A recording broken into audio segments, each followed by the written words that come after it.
welcome back to my channel. This is another food collaboration video with the lovely ladies whose channels you'll find linked below. Please do pop over to their channels and check out their videos when you've had a look at mine. Today's video is simple recipes with 5 ingredients or less. So here are the ingredients you need for this first recipe. I took a pack of courgettes, I took a 500g packet of beef mince. Ignore the date on there, by the way, that's out of the freezer. That's half a bag of mozzarella cheese, half a tube of tomato puree, which is about 100 grams from a 200g tube, and some mixed herbs. I then preheated my oven to about 180-ish. I'll try and find the conversion and put that on the screen. Next, you need to slice open your courgettes. I just cut mine in half lengthways down the middle.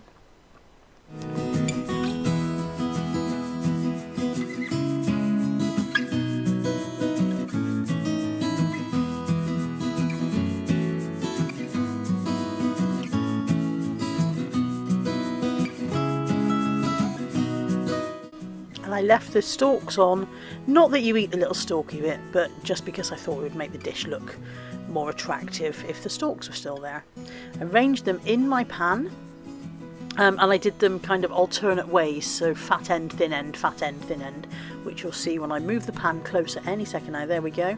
And then drizzled them with some olive oil.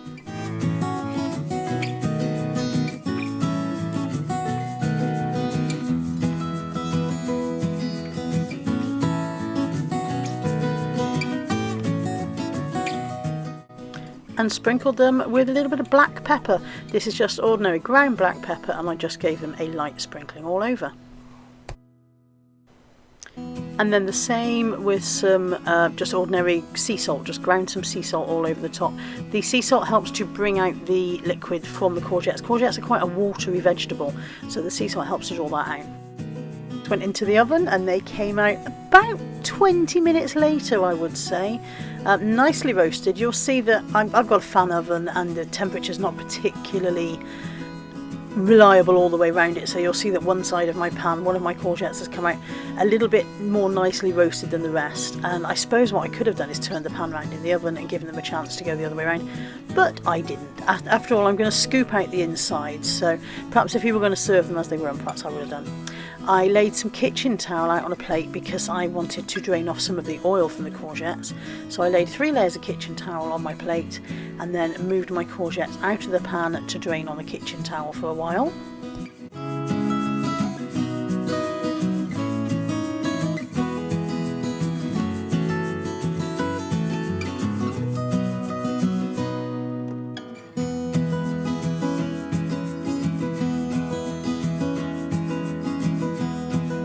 I then took the same roasting pan with that I'd done the courgettes and poured the oil from there into the frying pan. This is the pan that I'm going to cook the stuffing in, and I thought I may as well use the same oil, it's already seasoned that way.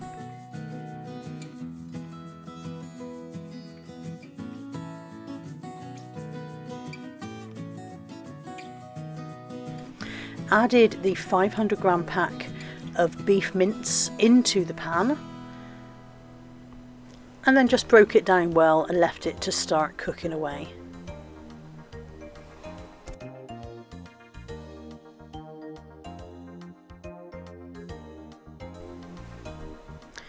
You do need to come back to it occasionally and give it a good stir, make sure it's not sticking, make sure it's browning thoroughly all the way around. So just keep on, don't wander off or go to watch a film or anything. Do stay with your food while you're cooking.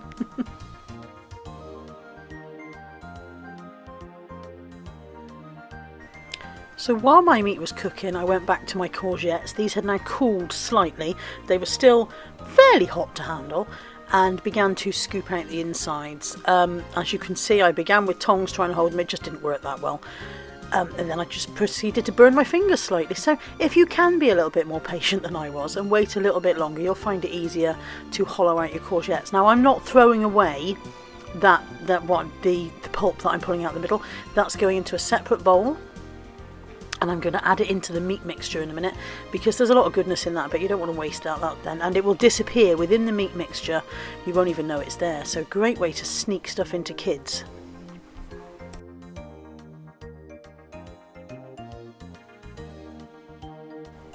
And there it is, that's the pulp out of the middle of the courgettes. So I mashed it up quite a lot with a fork because there's some kind of stringy fibres and I didn't want those to appear in the middle of my meal. So mashed that up nicely.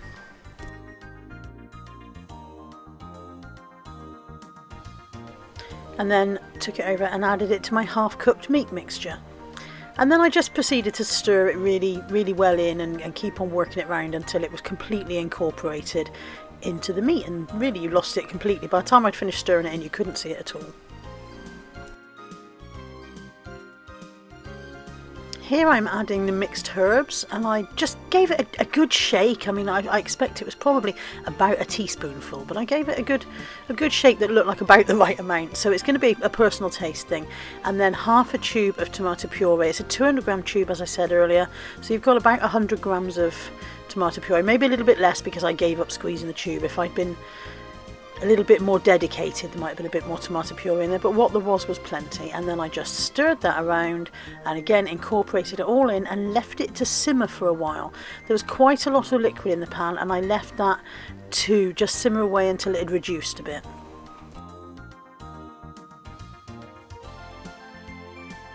Point you can see the liquid has reduced down quite a lot, so that was on quite a high heat, just bubbling away and reducing away nicely. So now it was time to start assembling the dish to go back into the oven. I've got a large oven-proof dish here. This was just a promotional gift from Dolmio. This video is not sponsored. And I arranged the courgette shells, I suppose you would call them now, back into the dish. And again, I went fat end, thin end, so that they would A, all fit, and B, they would kind of support each other a bit, was my idea. Arranged them back into the dish and then went ahead and filled them with the mixture.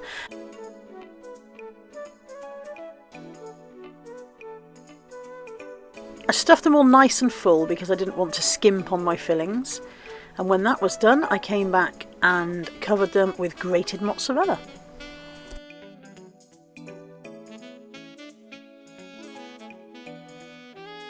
They then went back into the oven at a slightly lower heat. I think they're on about 170 now, and they took about another 15 minutes. When they came out, they looked absolutely delicious.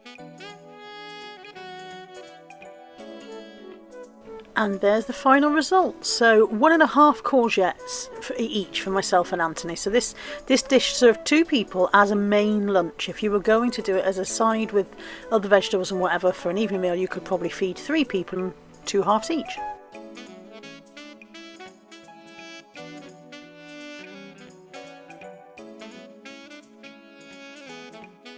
For the next recipe, you want 100 grams of grated mozzarella, a 100-gram pack of deli ham, and I chose the herb ham for extra flavour, 1 tablespoon of mustard powder or 2 tablespoons of ready-made mild mustard, and a ready-made packet of pizza dough. So we start by flouring our worktop and then unrolling the pizza dough from its wrapping. Peel off that paper there. You don't really need to change the size of it, it's already the perfect size. I then took my mustard powder, spread that all over. Ready-made mustard would have been better, but I simply didn't have any, so I spread my mustard all over, and then you take your ham and layer it out. You need to leave a bit around the edge according to the recipe, so I did that, leave a space around the edge, and then scatter your mozzarella cheese all over the top of your ham, so you've got a layer on top. Really simple recipe, this one, very, very easy. The trickiest part was getting the pizza dough out of the packet, if I'm honest. Then when you're happy with that, you simply start rolling from one end. It was a little bit tricky at first. I found that I had to be a bit gentle with it. I was a bit worried that my fingers might go through the dough. But you start rolling from one end and keep going until you get to the other end, and then just seal the ends down. It then goes onto a baking tray and into the oven at about 180 degrees. Now the recipe said 50 minutes until golden brown.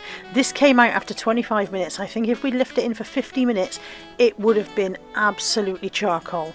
So as you can see, it's a lovely golden brown, and as I sliced it open, it's a bread dough, so you do need a bread knife for slicing it open, but as I sliced it open and took a slice out of the middle, it looked really, really tasty. Anthony was standing behind me and he was like, I need to eat that right now. So very, very popular one. We got 7 slices out of this. I think if I'd taken my filling a little bit more to the ends, we'd have got 8 decent slices, but we got 7. Anthony had 3 and Natalie and I got 2 each, and we could easily have eaten more of it. It was absolutely delicious.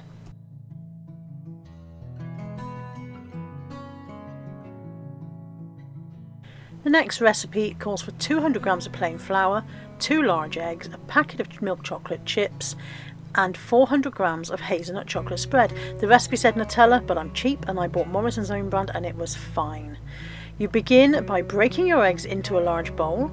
When you get a little bit of egg in your bowl, here's a top tip from Auntie Carla, when you get a little bit of eggshell in your bowl, you use eggshell to remove it rather than fishing around with a spoon or your fingers. For some reason, eggshell attracts eggshell and takes it out much more easily. Next, you're going to whip your eggs until light and fluffy. About 1 minute is enough. If you've got an electric whisk, you'll get more air into them. But yeah, about 1 minute of beating your eggs until they're light and fluffy. And now into your eggs, you're going to add 400 grams of Nutella or chocolate spread. I did not realise the original recipe called for 1 cup, and I did not realise that 1 cup would be my entire 400 gram jar. If I had realised this, it would have saved me the bother of transferring it out of the jar, which as you can see took some time, and then transferring it back out of the measuring cup into my eggs. I could have gone straight from jar to eggs. So I've saved you the bother by changing the directions of the recipe to say 400 grams instead of 1 cup. So the chocolate spread goes into the eggs. And as I said, this would have been a lot easier to take direct from the jar, but once you've finally got it in there and you've finished cursing and swearing and wishing that you hadn't made life so difficult for yourself, you need to beat the two together for around about a minute until they are smooth and glossy.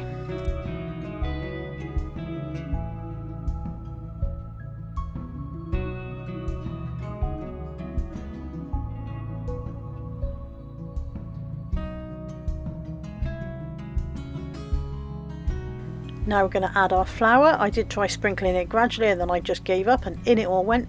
Didn't make any difference to the finished product as far as I can see. It did say to mix with a spatula, so I did as I was told, but again I think a wooden spoon would actually have been easier. But I folded in the flour as per the directions.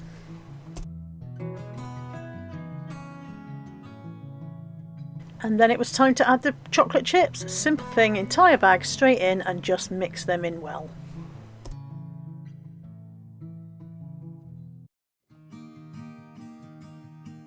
I then transferred my mixture into a greased and lined cake tin. Now I used 8x8 and it wasn't quite big enough. I think a 6x6 would have been fine. If you haven't have a 6x6 pan, you would have got thicker brownies. They were lovely, but they were a little bit thinner than I would have liked when they came out. Again, the recipe said 16 to 18 minutes and ours came out after about 15. I think I could have got away with 12, but I do think I've got a very unreliable oven.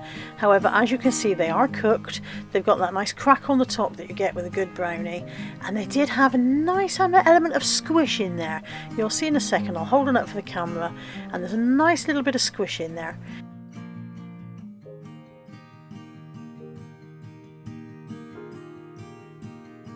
For our final recipe, you want a pack of chicken breast fillets. There were 3 in my pack, but 4 would work just as well. 100 grams of crumbled feta cheese. This is a 160 gram pack and I used the whole thing. 2 to 3 tablespoons of lemon juice and 2 teaspoons of mixed herbs and some ground black pepper. I've sprayed this glass cooking dish with just a vegetable oil spray to stop anything sticking.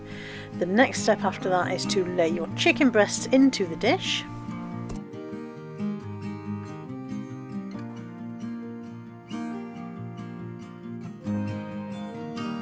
Always make sure you wash your hands after handling raw poultry before you touch anything else in your kitchen. Literally off to the sink, wash your hands before you come back. Auntie Carla told you to. Next up, you need 2 to 3 tablespoons of lemon juice. That's what the recipe said, and luckily what I had in my bottle, left in my bottle, was about 2.5 tablespoons of lemon juice. So you simply pour that on top of the chicken.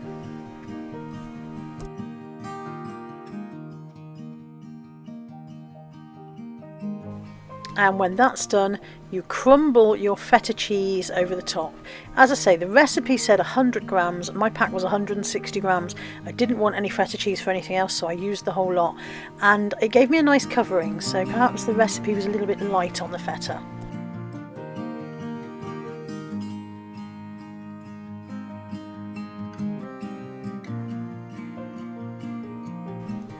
Once that's done, you sprinkle your mixed herbs over the top.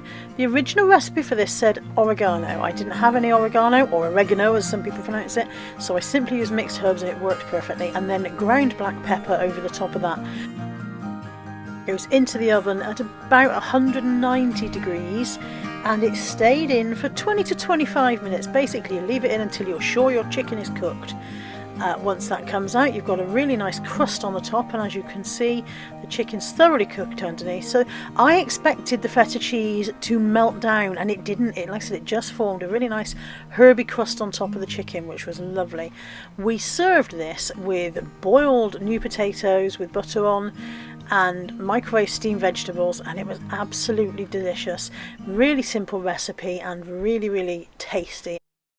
There we go. I hope you've enjoyed today's video. If you have, please remember to like, do leave a comment below and subscribe if you're not already subscribed, and come back to my channel to see whatever I get up to next. Thanks for watching. Bye bye.